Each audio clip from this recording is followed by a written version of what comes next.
Hello everyone, आप सभी का स्वागत है आपके अपने YouTube channel trick X Y Z में। तो एक और धमाकेदार वीडियो के साथ हम आ चुके हैं और आपको जो भी पॉलिटेक्निक स्टूडेंट हैं जो पॉलिटेक्निक में एडमिशन लेना चाहते हैं या इस बार जो है पॉलिटेक्निक की प्रवेश परीक्षा दे रहे हैं, तो उनके लिए काफ़ी इंपॉर्टेंट ये होने वाली है, क्योंकि आज हम लेके आ चुके हैं फिजिक्स की एक धमाकेदार क्लास, जिसमें आपको जितने भी PYQ जितने भी प्रीवियस ईयर के क्वेश्चन आपके जो है रिपीटेड होते रहते हैं, तो उनकी एक सीरीज चल रही है, जिसमें आपको कल मैंने डे 1 कराया था सीरीज का। कल मैंने डे 1 कराया था और आज आपका कौन सा है, डे 2 है आज सीरीज का, ठीक है ना। तो इस सीरीज में आपको जो है काफ़ी इंटरेस्टिंग क्वेश्चन कराए जाएंगे, जिसमें कि आपके जो पेपर में आने वाले होंगे, तो ठीक है ना। तो उनको क्या करेंगे, आप अच्छे तरीके से अपने समझेंगे और उसको जो है करते चलेंगे, ठीक है ना। तो स्टार्ट करते हैं आज की क्लास को बिना देरी करते हुए क्वेश्चन नंबर 1 के साथ। तो क्वेश्चन नंबर 1 कुछ इस टाइप से आपके सामने है। तो देखिए क्वेश्चन नंबर 1 है आपका, एम्पियर क्या है, नापने की इकाई है। एम्पियर क्या नापने की इकाई है, एम्पियर क्या नापने की इकाई है, बताइए। एम्पियर आपका क्या नापता है, जो एम्पियर आपका जो है किसका मात्रक है, एक तरीके से बताइए। तो आपका जो एम्पियर जो है करंट का मात्रक है। ऑप्शन ए इसका राइट आंसर हो जाएगा, करंट का मात्रक है। करंट का मात्रक है मतलब आपका जो विद्युत धारा का मात्रक है क्या है, एम्पियर है। एम्पियर आपका विद्युत धारा का मात्रक है, ठीक है ना। इसके बाद देखिए नेक्स्ट क्वेश्चन है आपके सामने, निम्नलिखित में से कौन वेक्टर मात्रा है, कौन जो है आपकी सदिश राशि है। निम्नलिखित में से कौन आपकी सदिश राशि है, बताइए। तो कौन सी सदिश राशि है आपकी, वेक्टर, बताइए कौन सी सदिश राशि है। तो देखिए जो आपका ऊर्जा है, आपकी एनर्जी है, वो आपकी कौन सी ये अदिश राशि है। तापमान भी आपकी अदिश राशि है और आपका जो चाल है वो भी आपकी अदिश राशि है, ठीक है ना। तो कौन सी आपकी बल जो है सदिश राशि है, ठीक है ना। बल जो है क्या है आपकी सदिश राशि है, वेक्टर क्वांटिटी है, ठीक है ना, बल। इसके बाद नेक्स्ट क्वेश्चन देखिए, नेक्स्ट क्वेश्चन है आपका, निम्नलिखित में से कौन एक सदिश राशि नहीं है, बताइए। निम्नलिखित में से कौन एक सदिश राशि नहीं है। तो देखिए इसको मैं आपको बताने की एक ट्रिक बताता हूँ सिंपल सी।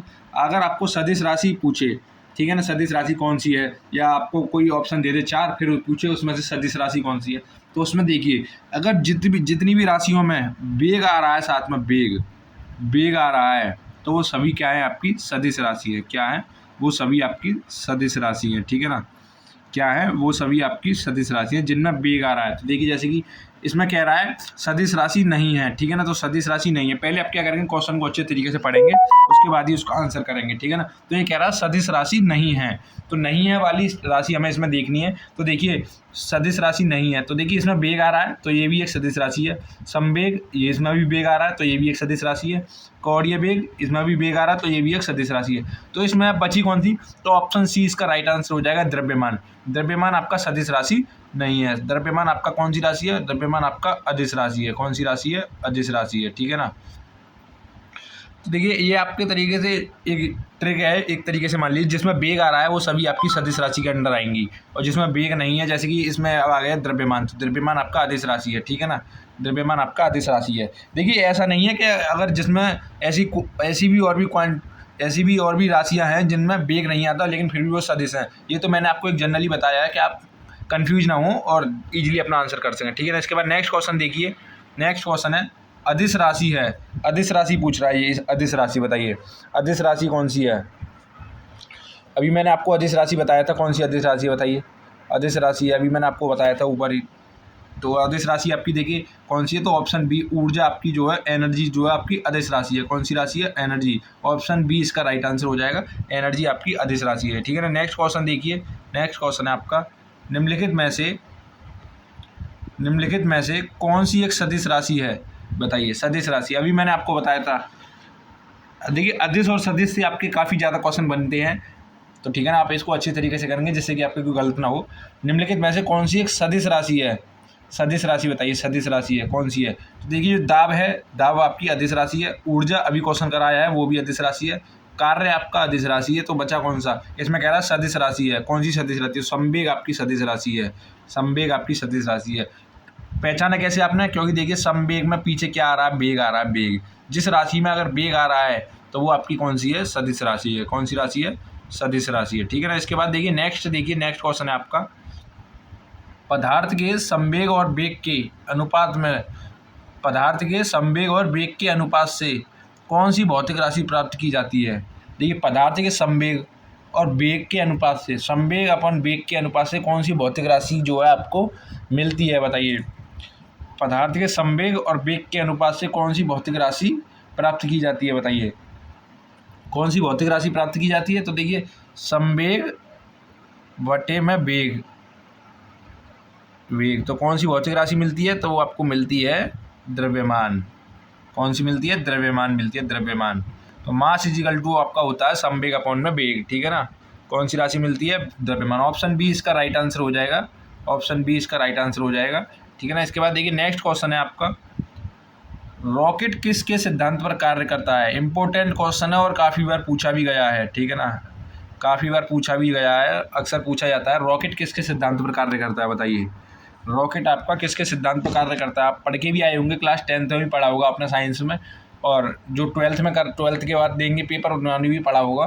तो देखिए रॉकेट किस सिद्धांत पर कार्य करता है, तो देखिए जो रॉकेट है आपका वो संवेग संरक्षण के नियम पर कार्य करता है। कौन से पर, संवेग संरक्षण के सिद्धांत पर कार्य करता है। संवेग संरक्षण के सिद्धांत पर क्या कार्य करता है, रॉकेट जो है संवेग संरक्षण के सिद्धांत पर कार्य करता है। देखिए बर्नौली प्रमेय क्या होती है, बर्नौली प्रमेय जो है फ्लूइड पे अप्लाई होती है। जो भी आपके द्रव होते हैं वो आपका मतलब जो द्रव होते हैं किस प्रभाव से एंट्री करेंगे पाइप में और किस प्रभाव से निकलते हैं, उसको डिफरेंस को जो है बर्नौली प्रमेय द्वारा देखा जाता है। इसके बाद देखिए, ठीक है ना, इस टाइप से आपके जो क्वेश्चन होगा, ठीक है ना। तो इंपॉर्टेंट क्वेश्चन आप देख लेंगे इसको, संवेग संरक्षण के सिद्धांत पर आपका रॉकेट कार्य करता है, ठीक है ना। नेक्स्ट क्वेश्चन देखिए, गुरुत्वाकर्षण के सार्वभौमिक नियम का प्रतिपादन किसने किया है बताइए। गुरुत्वाकर्षण के सार्वभौमिक नियम का प्रतिपादन किसने किया है बताइए, किसने किया है। तो आपको पता होगा गुरुत्वाकर्षण के सार्वभौमिक नियम का प्रतिपादन किसने किया है, तो न्यूटन ने किया है। ऑप्शन बी इसका राइट आंसर हो जाएगा, न्यूटन ने जो है गुरुत्वाकर्षण के सार्वभौमिक नियम का प्रतिपादन किया है। इसके बाद देखिए नेक्स्ट क्वेश्चन है आपका, पास्कल किसकी इकाई है बताइए। पास्कल किसकी इकाई है, इंपॉर्टेंट क्वेश्चन है आपके लिए, इंपॉर्टेंट क्वेश्चन है, पूछा जाता है, रिपीटेड क्वेश्चन है काफ़ी। तो पास्कल किसकी इकाई है बताइए, पास्कल जो है आपकी किसकी इकाई है, तो बताइए पास्कल किसकी इकाई है। तो पास्कल आपकी जो है, पास्कल आपकी दाब की इकाई है। ऑप्शन ए इसका राइट आंसर हो जाएगा, दाब की इकाई है पास्कल। इसकी इकाई है, दाब की इकाई है, ठीक है ना। इसके बाद देखिए नेक्स्ट क्वेश्चन है आपका, क्यूसेक से क्या मापा जाता है, क्यूसेक। तो क्यूसेक एक मेजरिंग डिवाइस है जिससे बताइए क्या नापा जाता है, तो बताइए क्यूसेक से क्या नापा जाता है। देखिए जल की गहराई इससे नहीं नापी जाती, क्यूसेक से नहीं नापी जाती है। जल की मात्रा को भी नहीं नापते हैं इससे, ठीक है ना, और जल की शुद्धता को भी नापते नहीं है। तो क्या नापते हैं, तो जल के बहाव को नापते हैं, किसको, जल के बहाव को नापते हैं, किससे, क्यूसेक से।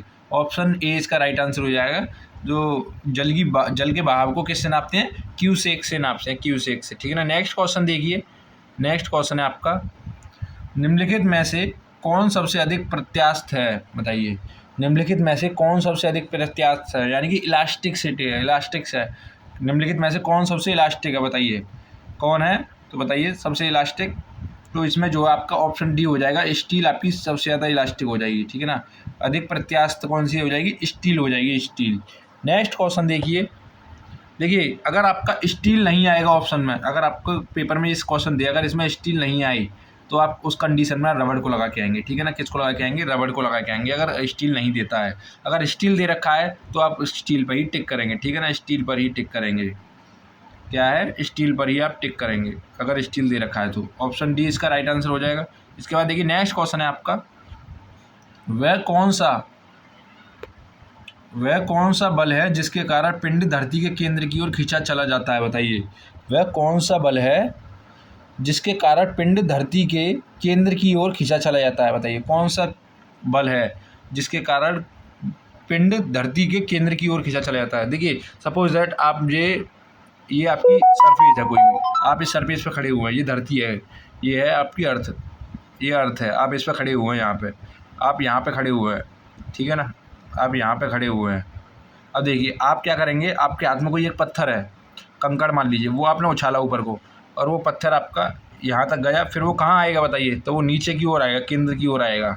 किसके कारण आएगा वो, किसके कारण आएगा वो, पृथ्वी की ओर, बताइए किसके कारण आएगा, तो वो आपका गुरुत्वाकर्षण के कारण आएगा। किसके कारण आएगा, गुरुत्वाकर्षण के कारण वो पृथ्वी के केंद्र की ओर आएगा, ठीक है ना। तो ठीक है ना, ऑप्शन कौन सा सही हो जाएगा इसमें बताइए। तो वह कौन सा बल है जिसके कारण पिंड धरती के केंद्र की ओर खींचा चला जाता है, कौन सा बल है, तो ऑप्शन सी इसका राइट आंसर हो जाएगा, गुरुत्वाकर्षण बल के कारण, ठीक है ना। किसके कारण, गुरुत्वाकर्षण बल के कारण वो है जो है पृथ्वी के केंद्र की ओर खींचा चला जाएगा। नेक्स्ट क्वेश्चन देखिए, पृथ्वी के गुरुत्वाकर्षण का कितना भाग चंद्रमा के गुरुत्वाकर्षण से सबसे अधिक नज़दीक है। इंपॉर्टेंट क्वेश्चन लगा लीजिए इसको, और काफ़ी अच्छा क्वेश्चन भी है। पृथ्वी के गुरुत्वाकर्षण का कितना भाग चंद्रमा के गुरुत्वाकर्षण के सबसे नज़दीक है, बताइए कितना भाग है, बताइए। तो 1/6 आंसर हो जाएगा इसका, ऑप्शन सी 1/6 राइट आंसर हो जाएगा।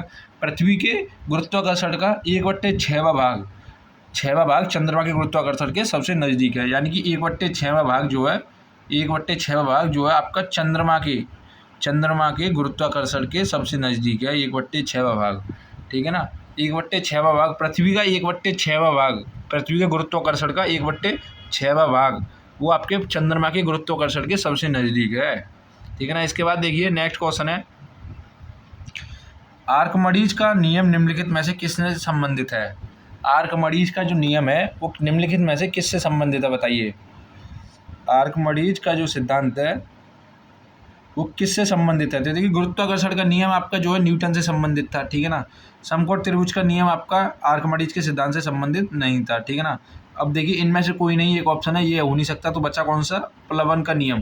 प्लवन के नियम से संबंधित जो है, आर्कमिडीज ने नियम दिए थे प्लवन के संबंधित, ठीक है ना। तो ऑप्शन सी इसका राइट आंसर हो जाएगा, ठीक है ना। इसके बाद नेक्स्ट क्वेश्चन देखिए, श्यानता की इकाई है, श्यानता किसकी इकाई है, बताइए। श्यानता आपकी किसकी इकाई है, श्यानता की इकाई क्या है, श्यानता की विस्कोसिटी की इकाई क्या है, पाइज है। ऑप्शन ए इसका राइट आंसर हो जाएगा, पाइज इसका राइट आंसर हो जाएगा। देखिए इस कंडीशन में देखिए काफ़ी स्टूडेंट जो है पास्कल लगा देते हैं इसका आंसर पास्कल, जो कि आपका गलत है। पास्कल किसका है मैंने भी आपको बता ही दिया है किसका आंसर है, एक बार कमेंट करके दोबारा बताएंगे आप पास्कल जो है किसकी इकाई है, ठीक है ना। तो आपको मैंने बताया है श्यानता की इकाई क्या है, तो पाइज आपकी श्यानता की इकाई है, ऑप्शन ए इसका राइट आंसर हो जाएगा। नेक्स्ट क्वेश्चन देखिए, दूध से क्रीम निकालने में कौन सा बल लगता है, बताइए। दूध से क्रीम निकालने में कौन सा बल लगता है, किस बल के कारण दूध से जो है क्रीम निकाली जाती है, बताइए किस कारण निकाली जाती है। तो देखिए घर्षण के कारण आपका जो है दूध से क्रीम नहीं निकलेगी, घर्षण बल के कारण नहीं निकलेगी। और आपका देखिए अभिकेंद्रीय बल, जो आपका अभिकेंद्रीय बल होता है उसके कारण भी नहीं निकलती है, और जो किसके कारण निकलती है, तो वो आपकी ऑप्शन सी अपकेंद्रीय बल के कारण निकलती है, अपकेंद्रीय बल के कारण निकलती है। अब देखिए इस कंडीशन में देखिए काफ़ी स्टूडेंट कंफ्यूज हो जाते हैं कि अभिकेंद्रीय बल और आपका अपकेंद्रीय बल होना सेम लगता है। देखिए ऐसा नहीं है, अभिकेंद्रीय बल से के द्वारा दूध से क्रीम नहीं निकाल सकते, किसके द्वारा निकालेंगे, अपकेंद्रीय बल के कारण निकालते हैं। ऑप्शन सी इसका राइट आंसर हो जाएगा। नेक्स्ट क्वेश्चन देखिए, चाबी भरी घड़ी में कौन सी ऊर्जा होती है, बताइए। चाबी, जैसे कि आपके पास कोई आपका खिलौना देखा होगा आपने, तो आप चाबी भर देते हैं उसमें तो वो चलता रहता है, ठीक है ना। इसी टाइप से घड़ी है, घड़ी में आप क्या करेंगे, चाबी भर देंगे। पहले पुराने ज़माने में जो घड़ी आती थी तो वो चाबी वाली घड़ी आया करती थी, तो जो चाबी वाली घड़ी हैं वो आपकी कौन सी ऊर्जा को स्टोर करती हैं या किस ऊर्जा के प्रिंसिपल पर वो चलती हैं। तो चाबी भरी घड़ी में कौन सी ऊर्जा होती है, बताइए। तो कौन सी ऊर्जा होती है, तो स्थिति ऊर्जा होती है, उसमें स्टैटिक एनर्जी होती है, स्थिति ऊर्जा। कौन सी ऊर्जा होती है, स्थिति ऊर्जा होती है, ठीक है ना। गतिज ऊर्जा नहीं होती उसमें, गतिज ऊर्जा नहीं होती है, और संचित ऊर्जा भी नहीं होती है, ठीक है ना। कौन सी, और नहीं यांत्रिक ऊर्जा होती है। यांत्रिक विधि पे वो क्या करती है, यांत्रिक जैसे मैकेनिकल के प्रिंसिपल पे वो कार्य करती है, लेकिन एनर्जी जो उसमें होती है वो कौन सी होती है, स्थिति ऊर्जा होती है, ठीक है ना। इसके बाद देखिए नेक्स्ट क्वेश्चन है आपका, सूर्य की ऊर्जा उत्पन्न होती है, सूर्य की ऊर्जा उत्पन्न होती है, किसके कारण सूर्य की ऊर्जा उत्पन्न होती है, बताइए किसके कारण सूर्य की ऊर्जा उत्पन्न होती है। पढ़ा होगा आपने, जो सूर्य में क्या होते हैं, वहाँ पे नाभिकीय विखंडन होता है, विस्फोट होते हैं जिसमें, ठीक है ना, क्या होते हैं वो नाभिकीय विखंडन के कारण होती है। ऑप्शन बी इसका राइट आंसर हो जाएगा। नाभिकीय विखंडन के द्वारा आपका क्या होता है, सॉरी नाभिकीय संलग्न के कारण होता है वो। ऑप्शन डी इसका राइट आंसर हो जाएगा। नाभिकीय संलग्न के द्वारा आपका जो है सूर्य से जो है ऊर्जा उत्पन्न होती है, सॉरी नाभिकीय संलग्न। नेक्स्ट क्वेश्चन देखिए, वायुमंडल में बादलों के तैरने का कारण है, बताइए।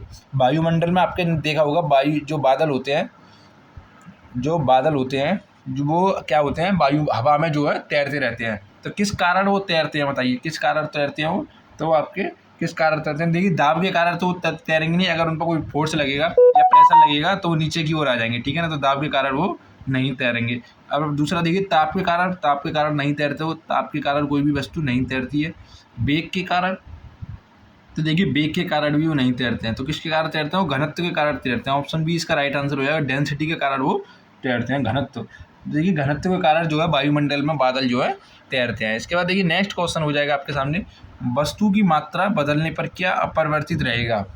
वस्तु की जो है मात्रा बदलने पर क्या अपरिवर्तित रहेगा। तो देखिए वस्तु की अगर मात्रा आपको बदलने पर क्या परिवर्तित रहेगा। अगर आप किसी वस्तु की जो है देखिए, जैसे कि मेरे पास क्या है, कोई भी ये मेरे पास देखिए एक बाउल है, कोई भी एक कटोरा है, इस टाइप से मान लीजिए बना देता हूँ मैं। ये आपके पास कोई भी कटोरा है, ठीक है ना, या कोई बाल्टी है, इस टाइप से मान लीजिए। चलिए मैं एक बाल्टी बना देता हूँ। इस टाइप से आपके पास कोई बकेट है, ठीक है ना, ये बाल्टी आपके पास। इस बाल्टी में आप क्या करेंगे, पानी भर देंगे। पानी भर देते हैं इस बाल्टी में।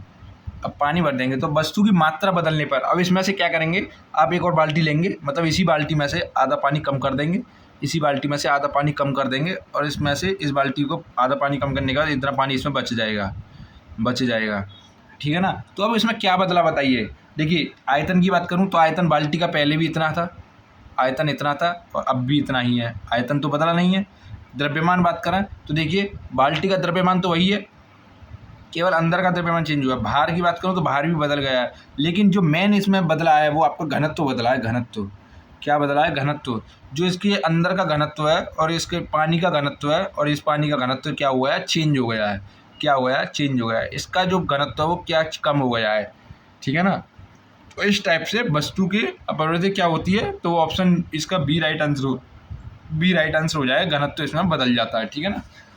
तो इसी के टाइप से आपकी आज की क्लास यहीं पे एंड करते हैं, और काफ़ी इंपॉर्टेंट क्वेश्चन थे ये, आपको अच्छे तरीके से समझ में भी आए होंगे। अगर आपका कोई भी इन क्वेश्चन से रिलेटेड कोई भी डाउट होता है तो आप कमेंट बॉक्स में डाल देंगे, ठीक है ना। और भी धमाकेदार कुछ और भी PDF नोट्स वगैरह पाने के लिए क्या करेंगे, आप टेलीग्राम चैनल को ज्वाइन कर लेंगे।